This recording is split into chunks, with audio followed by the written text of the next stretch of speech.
अस्सलाम वालेकुम। आज हम देखेंगे फ्री रेडिकल क्या होता है। चैप्टर नंबर 1 क्लास 9 का very important short questions. So first of all what is free radical. So हम लोग हेडिंग डालेंगे डेफिनेशन की। तो हम बोलेंगे कि हमारे पास अगर कोई एटम हो, एन एटम या कोई एटमों का मजमूआ हो और ग्रुप ऑफ एटम्स और वो क्या रखता हो, पोजेसिंग का मतलब रखना, possessing odd number of electrons, ताद तादाद में उसके पास क्या हो, इलेक्ट्रॉन्स हो। मतलब 1 3 5 7 9 एंड सो ऑन। सिंपल कहूं तो ऑड नंबर ऑफ इलेक्ट्रॉन्स हो, या सिंपल इसी को हम लोग एक और लैंग्वेज में राइट कर सकते हैं, that is unpaired electrons. Unpaired electrons का मतलब है जोड़ी में ना हो, जैसे 2 है, 4 है, 6 है एंड सो ऑन। मतलब नॉट इन पेयर्ड जोड़े की फॉर्म में ना हो। तो हम लोग क्या बोलेंगे, free radicals are an atom, a group of atoms possessing odd number of electrons or unpaired electrons is called free radical। और नेक्स्ट हेडिंग डालिएगा very important, that is representation. और रिप्रेजेंटेशन का मतलब है जाहिर करना, कि हमने फ्री रेडिकल को कैसे जाहिर करना। हमने सिंपल करना क्या है, उस एलिमेंट का सैंपल राइट करना है। सैंपल अलामत जाहिर करने के बाद उसके ऊपर हमने क्या लगाना है, डॉट लगाना है। उसके ऊपर हमने क्या लगाना है, डॉट लगाना है। तो इस तरीके से हमारी ये रिप्रेजेंटेशन बनेगी। और नेक्स्ट एग्जांपल की हेडिंग डालेगा, उसमें आप लोगों ने क्या करना है, इसकी एग्जांपल्स राइट करनी है। मसलन हमारे पास हाइड्रोजन एटम है, ये हमने उसका सैंपल राइट किया और उसके ऊपर हमने लगाया डॉट। उसके ऊपर क्या लगाया, डॉट। तो ये क्या बन गया, free radical. Next one is a chlorine atom और इसके ऊपर हमने क्या लगाया, डॉट। तो ये हमने फ्री रेडिकल इसे बना दी।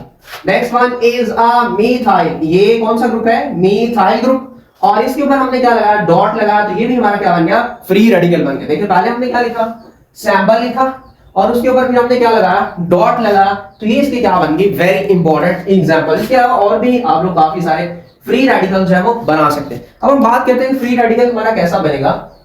तो हेडिंग डाले फॉर्मेशन की, या यू कैन से जनरेशन की, कि हमने फ्री रेडिकल को कैसे जनरेट करना है। तो इसके लिए हम लोग क्या करवाएंगे, होमोलाइटिक क्लीवेज।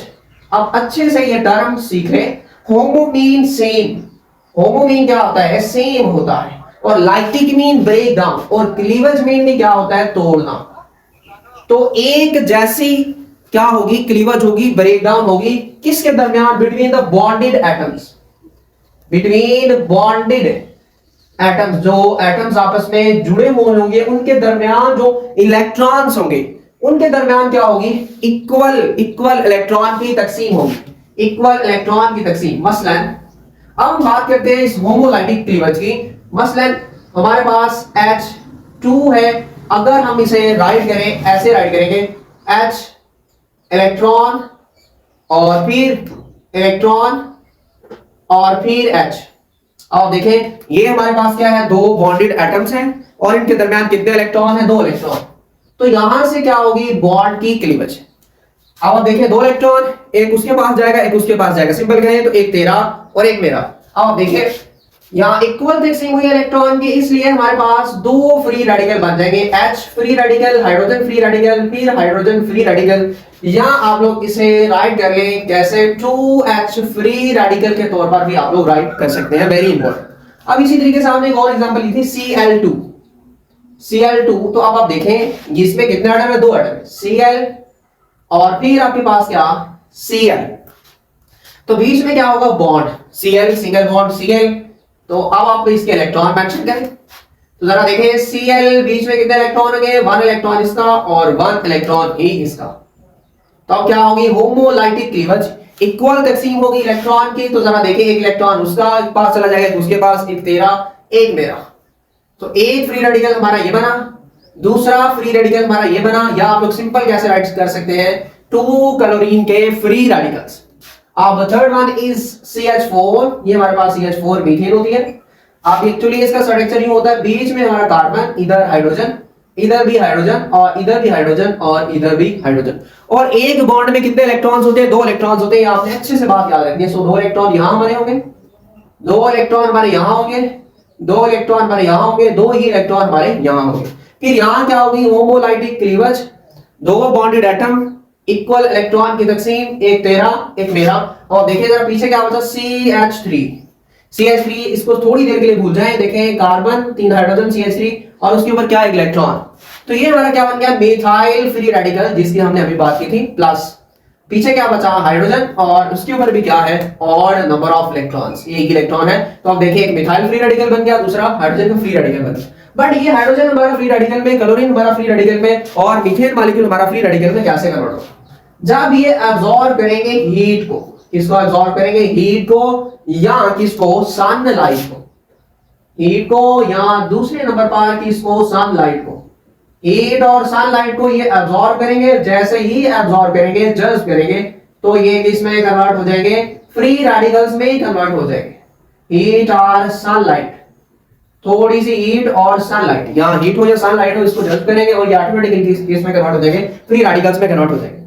अब देखिए फ्री रेडिकल एक कैसी स्पीशी है, फ्री रेडिकल जो है वो एक बहुत ही ज्यादा रिएक्टिव स्पीशी है। अब रिएक्टिव स्पीशी क्यों है, क्योंकि उसके इलेक्ट्रॉन छिन गए हैं, जिसके पास करेंसी थी वो छिन गई है, क्योंकि केमिस्ट्री जो है उसमें जो करेंसी होती है वो इलेक्ट्रॉन्स होते हैं, तो उसके इलेक्ट्रॉन जब वो छिन गए हैं, इसलिए वो क्या करेंगी, रिएक्ट करेंगी, किसी और के साथ रिएक्ट करके अपना पूरा करेगी, या तो डुप्लेट रूल, और यहां पूरा करेगी कौन सा रूल, ऑक्टेट रूल। इन दोनों रूल्स में से कोई भी रूल जो है वो फॉलो करेगी। अब डुप्लेट रूल का मतलब ये है उसके आउटर मोस्ट शेल में कितने इलेक्ट्रॉन हो, 2 इलेक्ट्रॉन, और ऑक्टेट रूल का मतलब ये है उसके आउटर मोस्ट शेल में सबसे बाहर वाले मिदान में कितने इलेक्ट्रॉन हो, 8 इलेक्ट्रॉन। अब आप देखें जरा, तो अभी आप देखें इसके आउटर मोस्ट शेल में 1 इलेक्ट्रॉन है, तो इसके आउटर मोस्ट शेल में 1 इलेक्ट्रॉन, ये किसी और के साथ रिएक्ट करके क्या बनाएगी, 2 इलेक्ट्रॉन, जैसे पहले इसने डुप्लेट रूल को फॉलो किया था। और देखिए क्लोरीन के आउटर मोस्ट शेल में कितने इलेक्ट्रॉन होते हैं, 7 इलेक्ट्रॉन होते हैं, ये मैंने एक मेंशन किया हुआ है। 3 4 5 6 एंड हमारे पास ये कितने बन गए, 6, और ये वाला 7। अभी देखो 1 2 3 4 5 6 एंड 7। और देखिए इसके आउटर मोस्ट शेल में भी कितने हुए, 7, कितने हुए, 7, और दूसरे क्लोरीन एटम के भी आउटर मोस्ट शेल में कितने हुए, 7 हुए। अब इसको अपने 8 पूरे करने के लिए कितने इलेक्ट्रॉन चाहिए, 1 इलेक्ट्रॉन चाहिए। तो ये क्या करेगा, किसी और के साथ रिएक्ट करेगा, फॉर एग्जांपल हाइड्रोजन के साथ रिएक्ट करेगा, उसके साथ इलेक्ट्रॉन शेयर करके अपने कितने पूरे कर लेगा, 8 पूरे कर लेगा, और 8 पूरे कर लेगा तो ऑक्टेट रूल को फॉलो करेगा, तो क्या बन जाएगा, स्टेबल बन जाएगा। फिर किसी के साथ रिएक्ट करने की इतनी जल्दी से कोशिश नहीं करेगा। सेम इज द केस आप देखें यहाँ ये स्टेबल मॉलिक्यूल हमारे पास, इसके आउटर मोस्ट शेल में देखिए कार्बन कितने एटम, 2 4 6 और 8। जैसे ये फ्री रेडिकल में कन्वर्ट हुआ तो इसके कितने बच गए, 7, देखिए 2 4 6 और ये एक वाला 7, तो इसके पास कितने इलेक्ट्रॉन है, 7 इलेक्ट्रॉन्स है। तो एक इसका चेन क्या है, ये क्या करेगा, किसी और एटम के साथ रिएक्ट करके ऑक्टेट रूल को फॉलो करेगा। अब हाइड्रोजन देखिए इसके पास 1 इलेक्ट्रॉन है, तो ये क्या करेगा, किसी और के साथ रिएक्ट करके अपना ये इलेक्ट्रॉन जो छीन गया था उसे ढूंढेगा। अपने पास कितने इलेक्ट्रॉन करेगा, 2 इलेक्ट्रॉन करेगा। So this is all about word of free radicals, और इस नेक्स्ट लेक्चर में हम लोग देखेंगे आयंस और फ्री रेडिकल में क्या फर्क है। So stay connected with your खूबसूरत सा और अपना चैनल इल्म